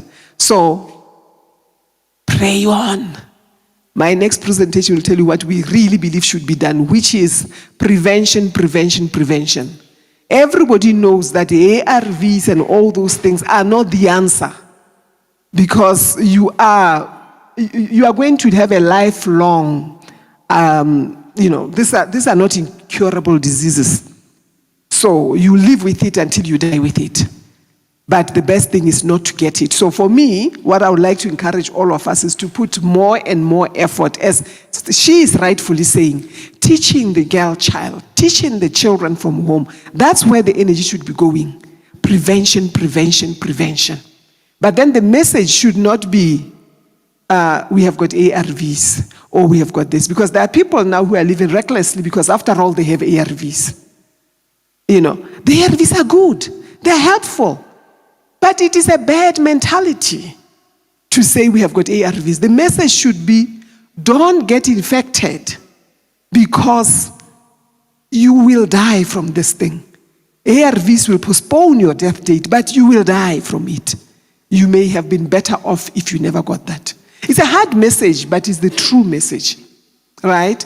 Number 3, HPV should be given to children before they are sexually active because it's a preventative measure. Like all other preventions, if you don't give a vaccine and then the person has got the disease, there is no point in giving the vaccine because now the disease is here. So the right age for that, it's before the age of sexual activity. And unfortunately, we know that the age of sexual activity has dropped drastically around the world. So even though rightfully people used to say around the 14, now we are actually targeting 9 to 12. Because after that time, I have some slides that I took off because I didn't see South Africa in them, but I could have shown you for all of you. In some countries, we have got as much as 48% of the young people between the age of 12 and 19 having given birth. So we have a problem when it comes to sexual issues. I say to people, if there is a demon that is assigned sex, he's working harder than other demons. You get my point? Because that seems to be a much, much bigger problem. Of course, he's competing with the demon for drugs. Abuse the drugs that can be abused, because that one you can also see is up on there. Thank you. I trust you answered, yeah? All right, thank you. In this province of Gauteng, we are the highest on pregnancy rate of children in primary schools. That's the demons we have here. Number 4. Let's get the mic. Yes, I do have. I'm worried about the rate of sexual abuse of the girl child in church, at church level. So our silence is contributing to the high number of new infections. Because even if the girl has sustained rape right in church by an by an elderly person. By a member. By a member, yes. Because we are silent now, they are not able to say so. Even if they have said so, no one is addressing that. That was my comment. Then, let me come to the before marriage counseling. There was a time when we met at Bloemfontein with the pastors, the doctors, everybody who was concerned about HIV pandemic. We were there.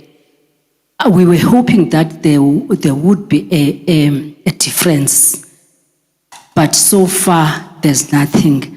I wonder if MEM can help South Africa to do like some Zimbabwe, because it's really eating us as health people, because we see in our clinics young girls that are coming pregnant, not by their own consent, but they find themselves in that situation. So can you please, if you can, help South Africa? We are dying.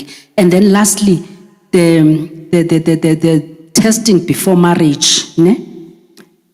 I would like it to say it's very good to know your partner before you get married to him or to her. That means, I'm not sure whether you're still advocating for that, and then include other sexual other conditions, like I'm epileptic, I'm diabetic, like those things. But this one part of knowing the status, I think is very good, because when you know, you will continue with the marriage arrangement, knowing that there is this thing. I'm not sure whether. Okay. 5. Where is number 5? Behind you. Yes, it's me. My question is that, or firstly, let me say, I come from KwaZulu-Natal, which is the province that has the highest infections. I come from a region called King Cetshwayo, which is the highest region infected there. But now the people in that area where I come from, many of them say that HIV/AIDS died with the arrival of of ARVs. So they don't want any condom. They say they are needless. So the presentation that I have been done by the doctor is proving that that attitude that is there and in other places is increasing the infections. Yes. Because what they are saying is that show me the person that has the signs of the people that were dying in the late 1990s and early 2000s, which are no longer there. So my question to the doctor is, what does the ARVs actually do? Do they boost the immunity or do they increase CD count? How come that? How come that the signs that were there in that old days is no longer there? A person just normal. And they say people believe that nobody these days die of AIDS. They die of different reasons. Okay. Thank you. Let's take the last one. Number 6. Yes. Thank you so much. My name is Hobin Kombo, coming from Zambia. I'm a medical missionary. I'm so grateful for this presentation that you've done unto us. I used to be the health leader for my district where I was serving about 25 churches. One of the methods that was employed in my district, which shocked me as a Seventh-day Adventist, was to bring an organization dealing in HIV and AIDS prevention and brought a screen in the TV to teach us how to use condoms in the church. Now, that one affected me. Yeah. By the pastor himself and the executive secretary, they did that, and my country. And what I thought was we need to talk more about morals and strengthening the morals in the church. Then apart from that, then they emphasize so much. Of course, whenever we are doing our health expositions at the church, of course they would bring a group to do the testing of HIV and AIDS, but then they would go in and just give the condoms to everyone at the church. That affected me. Okay? And this led to a such cause that even as a medical missionary, this is the medical missionary forum, as a medical missionary, when I speak, they will say, it's because they are not physicians. It's because they are not physicians. But you could tell that that's not what God wants, truly, in that order. So it really affected me then. It made me to step down because that continued. Because I could not see that continue because I was a leader and they would bypass me to also have a say, and they just do it, and I just find myself being given a packet of condom. Let's give out, let's give. I said, I can't do that. That affected me, Dr. Sikwa. So, in all this, where does the church stand in giving condoms direct to the church members and all that?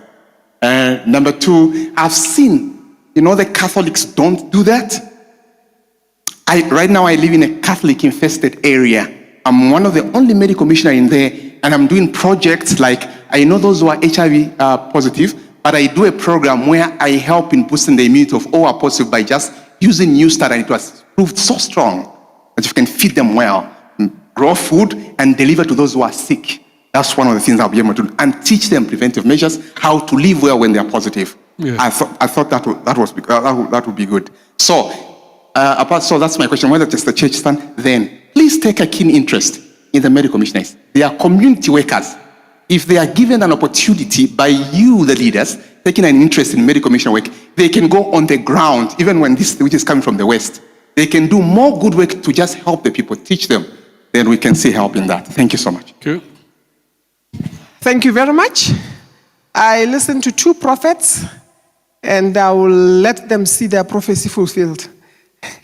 You are all addressing the next presentation. That's why I'm saying there are 2 prophets in there. So I'll bear in mind the comments you have made. In the interest of time and context, I will take them up because like I did with this one where I've preempted a number of questions that are there, all those issues. Remember, I was asked about this presentation, I was asked to present on the status of HIV now.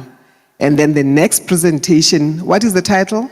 Medical Missionaries' role in there, like what you've just said, that we are there and whatever. So I won't shortcut your answer by giving you a summary. Allow me to put that in the presentation. And the same goes with the one that asked also before, because it also talks to issues that are coming on this one. What was number 5? The first one to speak. Huh? Okay, yeah. Yes. In some way, I think that's more of a comment, isn't it? Because in a way, those are the things that I was bringing up to be saying, this is where we are. And unfortunately, it makes people have a negative perception towards ARVs, where there's nothing wrong with the ARVs. Well, people have some side effects and other things. The drugs, they've got side effects and things that we know that, but they bring a lot now. I am going to be addressing specifically in the next presentation how the ARVs work, how they differ from nutrition and the like. Those are the prophets I'm talking about, that you are going forward. We will arrive. I think let me ask those ones to just hold. But there was one question before that I should be answering. Who spoke before him, number 4? Yes, what did you say? It was on? Yes, aha. Okay. Yeah, I knew there was that one. We are doing our part. He can confirm that we just had a ministerial retreat in Durban. That's where you'll be finding all the pastors and all the people there. And I've had sessions with the shepherdesses and have sessions with them. I spend a lot of time at the SAU, and I do present a lot to the SID. It would help if indeed a stand can be taken. So unfortunately, human beings sometimes define the chairs they sit in.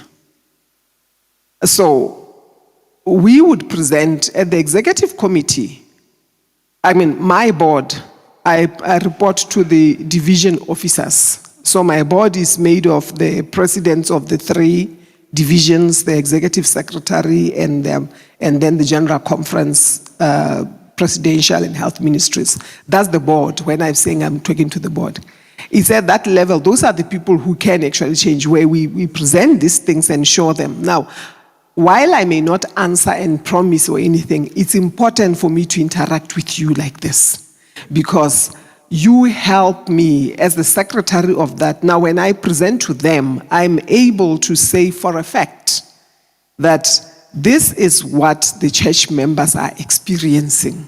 I don't have an opportunity to go to KZN, but I believe you when you say in KZN, this is what we are seeing. I have not been to Zambia, all the programs around. I go to different places, but Zambia is big. So I haven't been to your area and I don't know, but now you tell me this is what is happening in Zambia.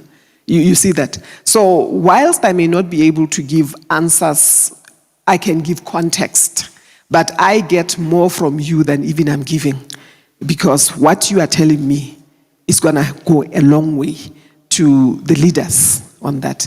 Thank you for that. Okay, let's take the last 4, and then we go to the next one, because now there are questions from the next presentation. All right. Number. No, I don't want new hands.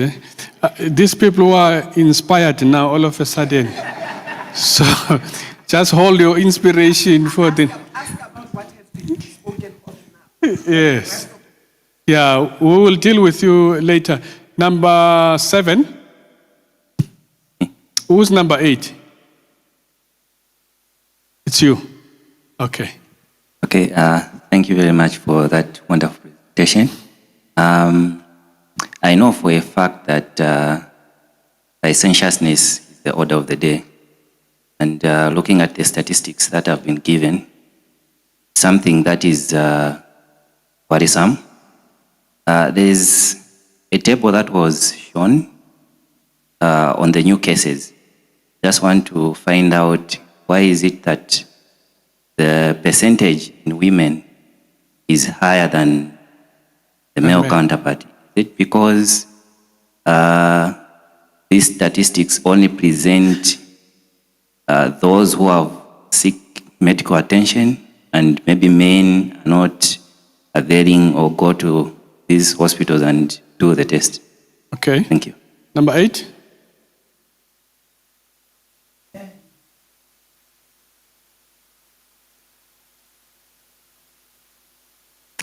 I heard a lot of accusation against our church in everything that goes up and maybe kill so many people or become a problem in South Africa.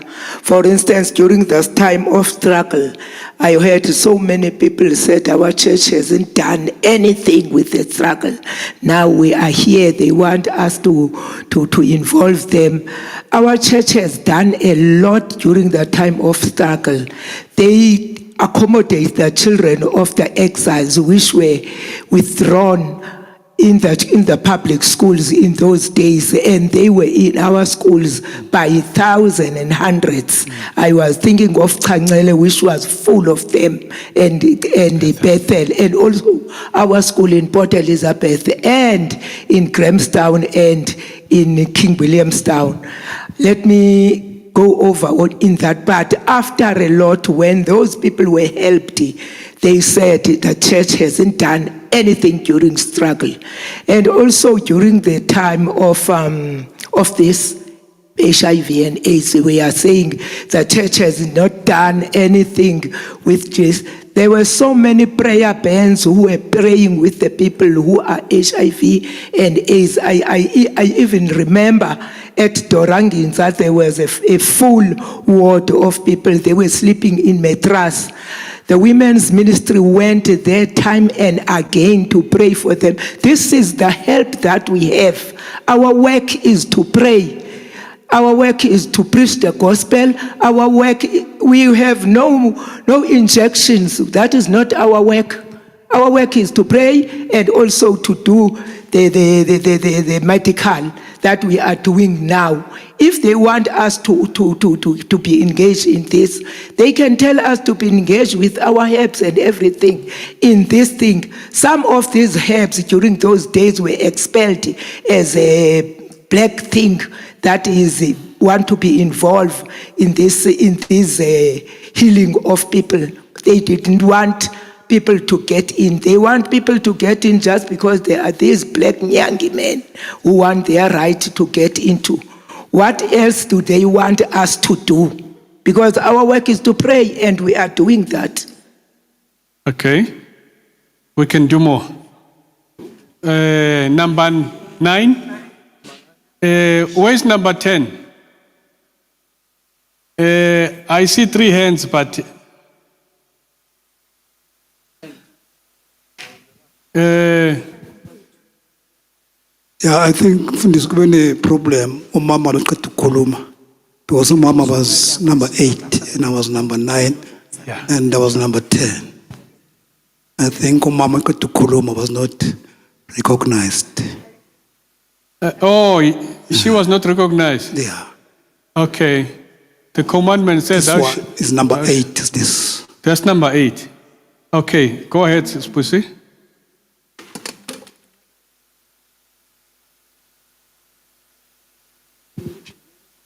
Hold your mic close to you. Off. No, I was saying thank you so much, Doc, for this presentation. I didn't know about it. First time I hear about it. And thank you for raising that awareness.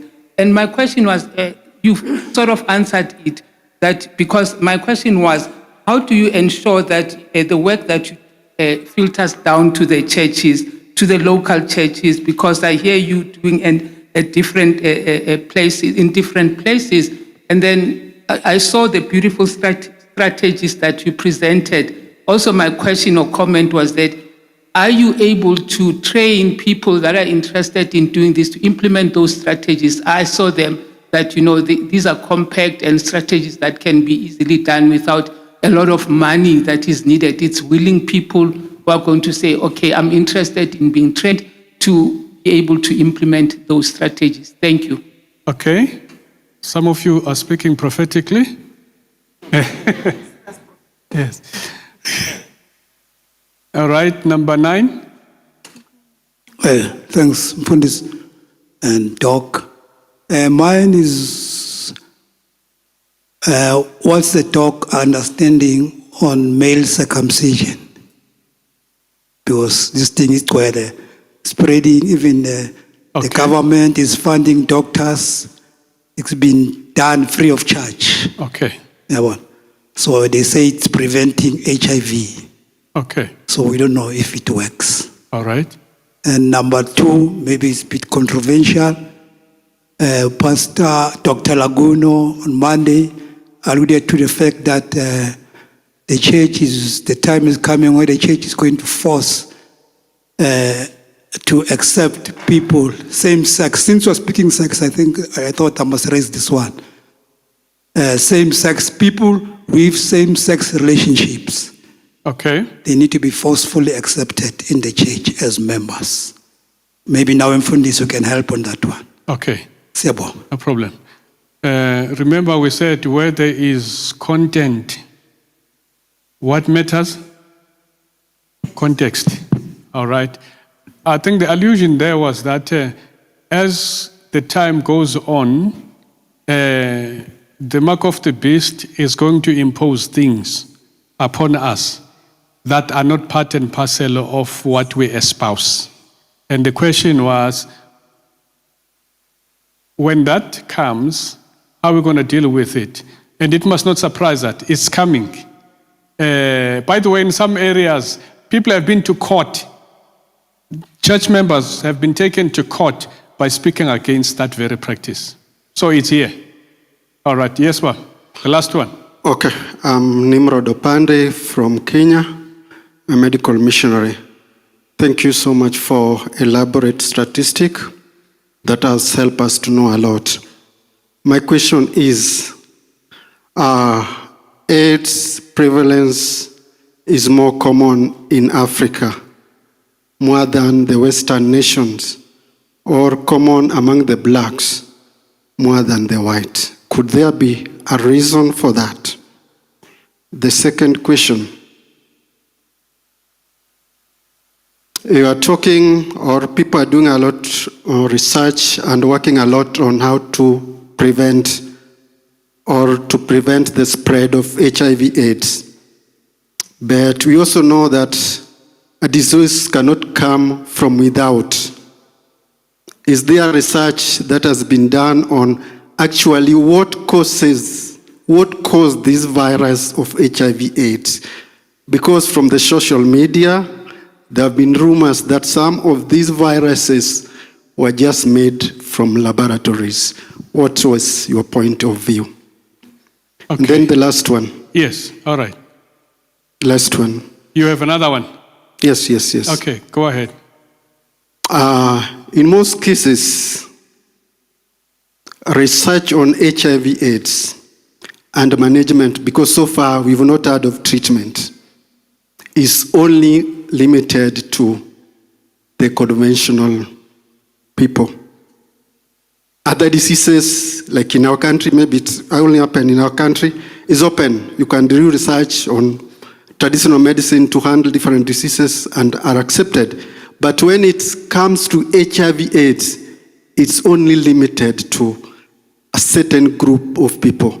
So an extent that even at times you come with what can manage, I may not claim of cure, you may come with what can manage, but you are told to be silent. You don't pronounce it. Actually, some months ago, I met someone who was very traditional in his apps. He has not even improved his apps like the ones that we do sell. And he had gone to our ministry that is concerned with the research. And they found that the apps that it had, that during the time of Corona, is actually able to control viruses. But he was warned against practicing. When it comes to that, I've seen since I started medical missionary work more than 10 years ago. At that time, I was an ambassador of Advent group that deal with HIV/AIDS, that's ADRA. And I was also ambassador of AMREF in our area. And actually, that's the time that HIV was too much, and they introduced the ARVs, and people started using ARVs, and death drastically reduced.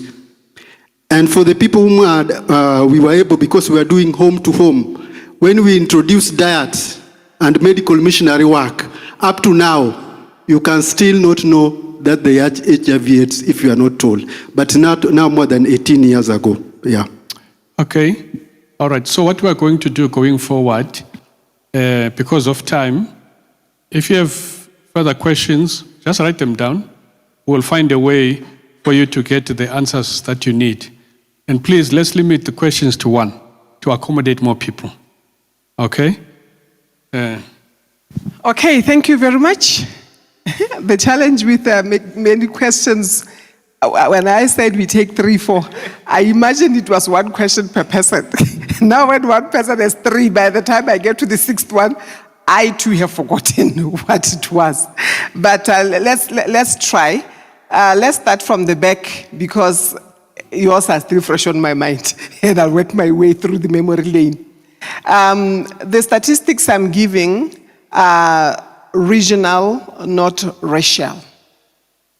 You get that? Because you were asking if it is about, so it's literally numbers of the tests that have been done and the people that have tested positive and the treatments.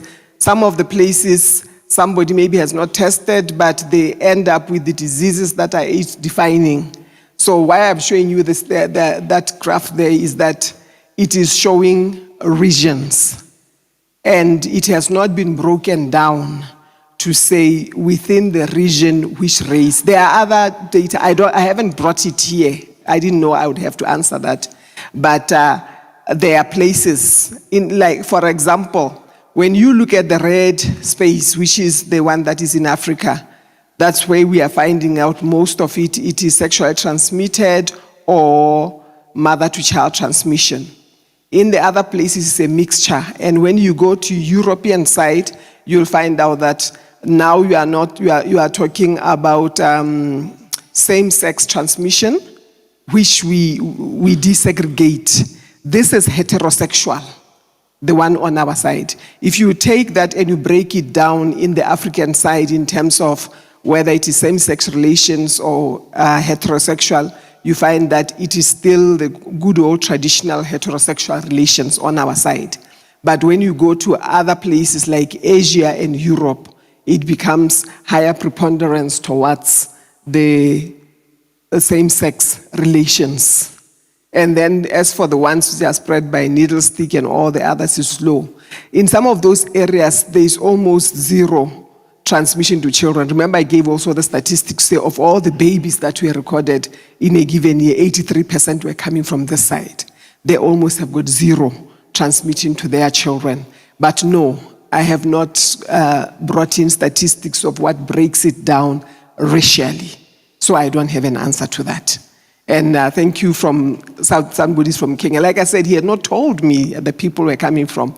But fortunately, most of the time, I do have data for everybody. Like these ones covers you also from East Africa. It's not just the SID one. Now, in terms of what you said, my sister, is going to come out in the next presentations. You ask about circumcision. There's a whole lot of presentation that I could make on circumcision. But let's just say that it was tested. There were a lot of pilot studies that were done where all things held even.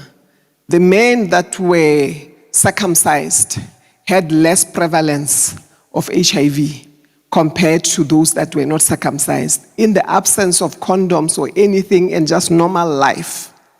And scientifically, we know that the HIV virus penetrates more the epithelial cells. Now, at cell level, the circumcision is about removing the part of the body that has got the cells that increase penetrability of the body by the virus. You get what I'm saying? So the foreskin has got the squamous cells and the epithelium that is in there. There are the cells there that, never mind all the fancy names, but the cells that are in the foreskin are the ones that increase its risk.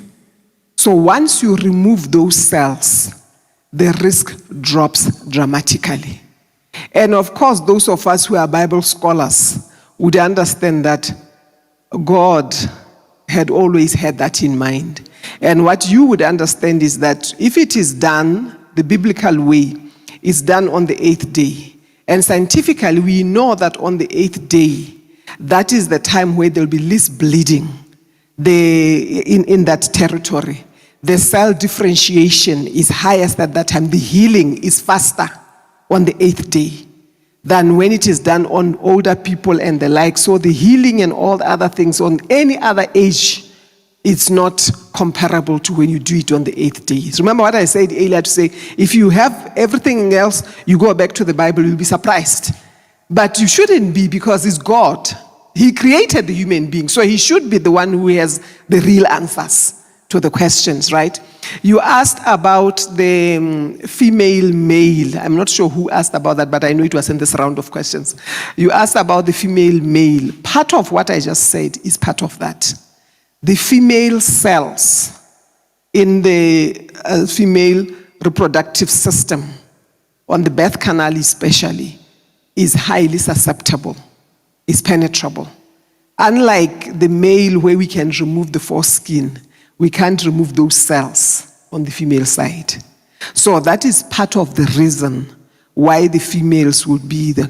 And then the other thing is the sexual act itself leads to aberration in the female reproductive organs. The male cells that are involved in the sexual act are stronger. You've got the skin and you've got the covering, they are much stronger. So with the friction, they are less likely to break. But the female cells, especially the younger ones, this is why the age of 15 to 29 and that age is the age where HIV spread the fastest. Because partly they are not fully developed. They really shouldn't be having sex. That's part of the thing. Their body is too tender. It's not developed for this thing. So the act itself is aggressive for them. And so that kind of aberration, what happens there is now when the semen comes in, it finds an open place. Remember I talked about that as long as the body is covered, the outer covering will not allow things to go through. But when now there is no covering and it is very thin and very sensitive because it's a young body, it cracks easily. And that's one of the reasons why when you look at the age brackets, the prevalence will always be higher because the odds are stacked against them. So if, again, I go back to the message, and you'll be seeing it in my next presentation, if we could get anything right in the churches, in the community, wherever, it's prevention, prevention. Go back to the Bible.